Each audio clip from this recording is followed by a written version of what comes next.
Kalingap, andito tayo kina Ate Julie at may masamang balita po mga kalingap at kumustahin natin. Yan, magandang araw ka Ate Julie. Ano pong ginagawa nyo? Kamusta ang negosyo po? Okay naman po, Kalingap. Nagluluto po ako ng meriendahan, turon. Turon. At ubos na yung mga paninda mo Ate Julie Ubus agad. Wala mo na din po. Kumusta yung kumusta ang benta Ate Julie? Okay naman po. Okay naman? Okay naman. Nagdagdag na po ako ng items, Kalingap po. Nagdagdag ka ng items. Tapos yung balot, walang deliver. Wala pong deliver. Meron yung mga kape-kape, yung parang sari-sari store din, Ang bilis pong maubos ng paninda mo Ate Julie, Opo. Bali po. Tapos ngayon, nag-ano ka ng turon. Meriendahan po. Nagulat pati ako, bakit walang paninda na si Ate Julie? Wala. Ubos na po pala mga kalingap. Ano pala yung mo Ate Julie? Yung kalagayan ng health mo. Ay, about po din, Kalingap, Oo. sa health ko. Pwedeng Ang health ko po, may nakapa pong bukol yung doktora po sa akin. Nagpa-check up po kahapon. Kasi masunod-sunod na po yung sakit. Tapos parang lagi pong may nagang labas po nito po. kumbaga sa matres, parang ganun. Parang ganun po yung nakapa po dito kahapon. Dito po, Kalingap. Bukol. Ngayon po, may request pong ultrasound. Syempre, unahin ko muna po yung negosyo. Saka na lang po pag may budget na po ako, Kalingap. Unahin mo muna 900 po yung sa ultrasound. 900 po ang ultrasound po. Wala po sa provincial, napunta po sa naman, wala po na-bring doon. So, 900 po nagtanong na po ako. Sabi ko sa akin na lang po.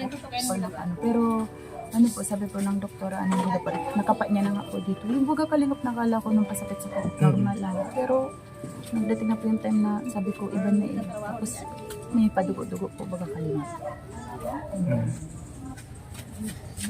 Sabi ako ng doktor, pag ultrasound ka na, balik ka dito kasi para maanon kita ng gamot.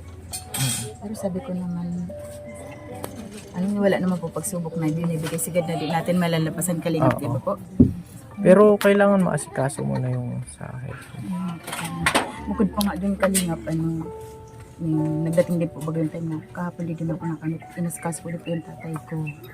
O si papa mo ay... Kasi yung tatay ko po bagang senior na nagbibili po siya ng ulam. Oo, tapos... Hindi ko naman po alam na masama yung pakaramdam niya. Anong nangyari po? Sandali lang po tayo, bibigay ko na din sa'yo yung kinayuran po baga ng at pagkain ng pato.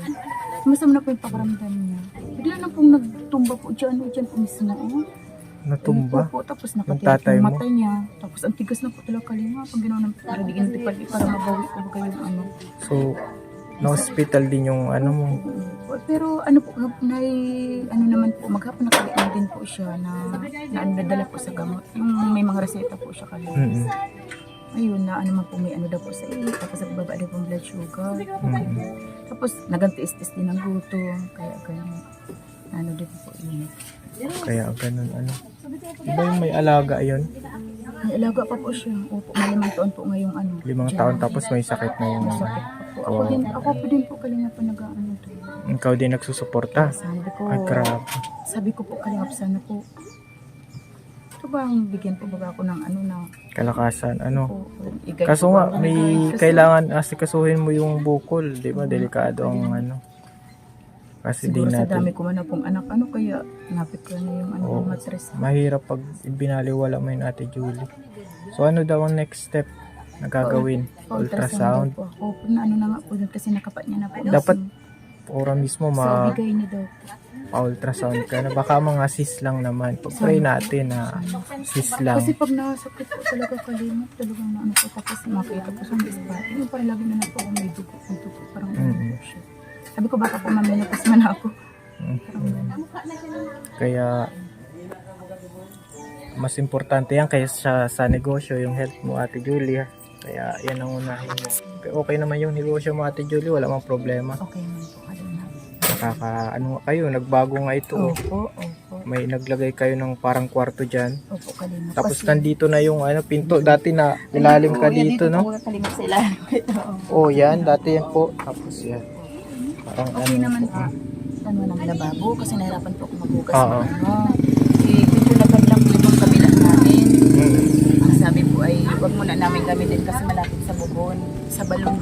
Oo. Eh, ang ano ko po nun, yung PVC baga kalingap sa Oo. ilalim, ibabaon sana sa lupa, diretso dun sa ano. May ano ba dyan? May CR din? Wala man. Ay, parang lababo lang. Wala, yun lang po hugasan ko sana Hugasan. po ng mga binanit. Ito po, di ko din po na gamit. Oo. At may nag-ano nga po, na syempre, mahirap na din po baga. Kaya Oo. ano lang po katangan. Syempre, iba-iba pong isip ng tao. Sa iba, okay lang naman. At sabi, babaon naman po baga namin papunta doon sa dulo sa may ano, kanal. Eh, baka mapitun po yung balon nila. Malapit lang po baga. Ah. Pero doon naman po ang diretso sa labas ng kanal. Ay, sabihin naman natin na may tubo naman ka. Opo. Eh, nag-ano na po ako ng concern ko kay Kapitan. Oo. Ano na po yung ano, sabi titingnan daw po niya kung Oo. pwede naman kung ganun at di naman talaga dito maano baon Oo. na po doon sa ilalim. Kasi Oo. para po di po mahirap paghuhugas. Dapat bukas mismo magpa-check up ka, magpa-ultrasound ka natin, Julie, ha? Pag medyo nakaipon-ipon. Kasi madami Oo. man ako na sabi ko nga po nung malaman ko po yung ano, sabi ko, baka po mga tubig sa mabukod-bukod na po kahit pa 20-20, isang po makakipon po 900 man lang po ba paling. Hindi man ako Sa ano? po ng ganun. Dapat malaman mo agad yung bukol. Nakakatakot ng bukol. Huwag Yung naman po si sana. Ma'am Wena, di ba, may bukol yun sa legs dati. O, di ba? Ayun din po yung Delikado. nagkasahan. Diyos ko. Pag naman po sana. Oh, maliit lang na bukol pero lumaki. Opo. Pinatagal kasi pero kaya Tinis-tiis mo po na. kinaya ko. Ayan, tapos Oo. Magbibigay pala ako, Ate Julie, nung pera galing kay Tita Emmy and Tito Dan. Para sa negosyo mo, para tuloy-tuloy na. Pero mas unahin mo yung health talaga. Para sa negosyo daw ito, Ate Julie.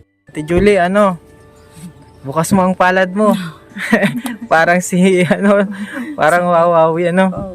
O, sige, bilangin natin, Bukas mo ang palad mo, Ate Julie, yan. 1, 2, 3,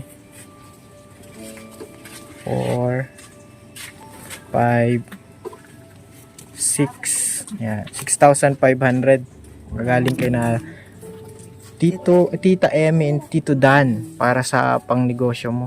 Pero ka pa rin, ha, Ate Julie, yung paalala ko na kailangan anuhin mo na. 'Di ba? Ayan, i-ultrasound, magkano lang naman yun, 900. Para ma-check ba? Kasi binabiopsy yan, pagbukol. Babiopsy daw. Ultrasound mo na po yung pinaayos Oo, sa akin. ultrasound. Ano daw po, ano daw Kasi po ang banda. yan para sure tayo pero hindi naman tayo nag-iisip na hindi man cancer, di Kailangan ba? pa po, Mga lang para maano natin maagapan. Tingnan mo si Brother Paas, wala na. Kasi patay na si Brother Paas dahil din sa sakit. Diba? Kaya aanihin mo ang magandang bahay kung wala ka na. Di ba? Magandang buhay. Namuna po kasi maliliit pa po pag ako po. Tsaka ang hirap po. Ang hirap po talaga. Tapos nung tatay ko, ako pa po rin nasa. Kaso kahit marami kayong magkakapatid, mahirap po talaga. Kanina pa sabi ko, alam ko kung hindi ka pumabigay ng rahil sa akin na di ko kakayanin. Pero pag ubod po siguro sa mga sakit-sakit, mahirap po baga Pero okay lang yung mga, sa mga lang, magpa-ultrasound ka na bukas. Para, madali lang naman yun.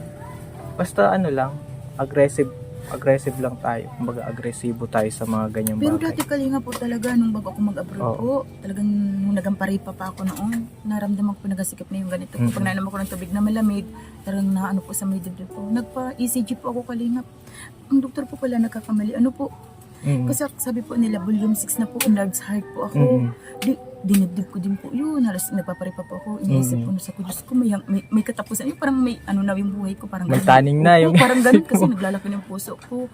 pero Alam mo mali po, pala. opo, Wala nung man. mag-apply naman po ako mag-abroad ng medical po baga na clear man po wala akong sakit. Kasi sabi ko, pero nagkakamali po ang doktor. kasi tao lang din naman ang doktor.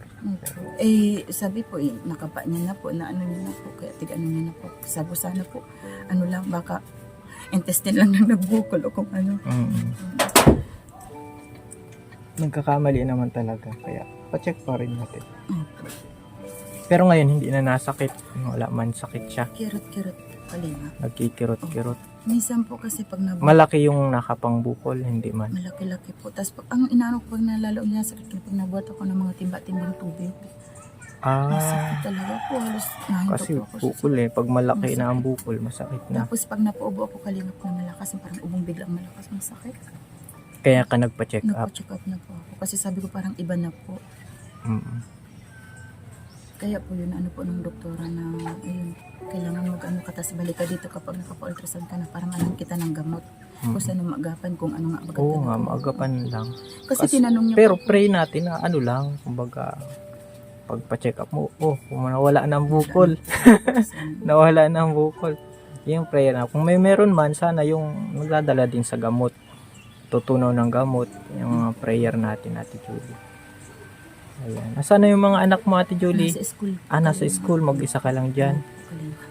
So yung tinda ka maghapon dito, inaabot Hindi po, pa ng gabi. Pag naubos mo na po yan, medyo maaga ka na, ano na po ako. Ah, Kung uling ko nga po, ubos na po, 3 sako po yung maaga, kalinga. mga anong oras na maaga? Ano po, siguro bago basta maubos lang po itong at dadalo na po yung ulam ko, tsaka yung turon, madali man lang po yung kalinga. Mga 6 ganyan, tapos na po ako. Uwi na po ako niyan. Nauubos man po. Kahapon na po ako din nakapagtilat. Inuna ko nang hanap po itong naano ko. Sabi ko nagang sakit-sakit na eh. Oo, nagsasakit na yung ano mo. Taba na si MG oh. Uy, lagi, ang taba na talaga niya, Ate Julie. Baka ma-overweight naman. Ma-obese ba? O, tingnan mo po yung bata. Yung mga lalaki mo, matataba na din. Po, kalinga po. Diba? Baga kalinga po. Kasi pagkain ng tinda nyo, di ba? Pag may tira po kami dyan, may pang-ulam na po kami. Di na po problema. Oo. Tapos po, pag ano, di na po baga isipin pa yung pambili ng bigas. Mm. Dati kalingap nung wala Hirap, akong hirap ka sa bigas. Diyos ko po, walang business, wala. Mahirap. Mahirap. Talaga sabi ko nga dito, ano lang po talaga, tiyaga lang. Di ba po? Tiyaga lang. Mm-mm. Check up ka din at pag-pray natin yung ano, Ano po, salamat. yung sa ano mo sakit mo. Or ano lang yan, kumbaga ay natutunaw ng gamot o biglang mawala, no? Biglang mawala. Tiwala ka lang sa kay Lord, kay Jesus. Diba? Madaming pinapagaling sa Lord nung mababasa mo sa Bible kahit ano. Ano lang, faith lang ba? Sige Ate Julie at God bless ulit sa'yo. Opo, magpapathank you po ako din po Oo. kay ano po. Maraming salamat po kay Tita Eme and Tito Dan and family po. Maraming salamat po kahit na po ang dami ko pong imperfection pong nagawa. Narisapon kayo, pero ito pa po, hindi niyo po ako sinusukuan na tulungan. Maraming salamat po. Ano po, more success, more power and more success po para po sa iyo kalingap sa pag-vlog mo po. Salamat Ate Julie. Tanga po kay Nate, kahit malayo kami, kahit na ba sabihin na nasa malayo ka, pero pinaparamdam pa din sa akin yung sakit bilang Nate mo talaga na ano, hindi mo talaga po iniiwan sa air, talagang andyan ka, nagpapalabas ng Chat loob. kayo ano? Opo, no. Kaya po nang malaman niya din po ng ganito, ayun, paano-ano naman siya po. Kaya sabi ko, kaya manamit, sabi ko ganyan. Ayun, nagtatanong siya kung nasa hospital po ako. Naalam na naman po niya, parang naalala ko po yung sa Saudi na minomonitor po, baga po ako kalingap. Parang ganun po siya talagang totoo kong magmalasakit talaga po siya. Sige Ate Julia, God bless ulit at nawa ay okay ang lahat ano dun sa bukol mo. Pray natin na ang ano lang dadala lang yan ng gamot, matunaw agad ng gamot ano. God bless ulit Ate Julia.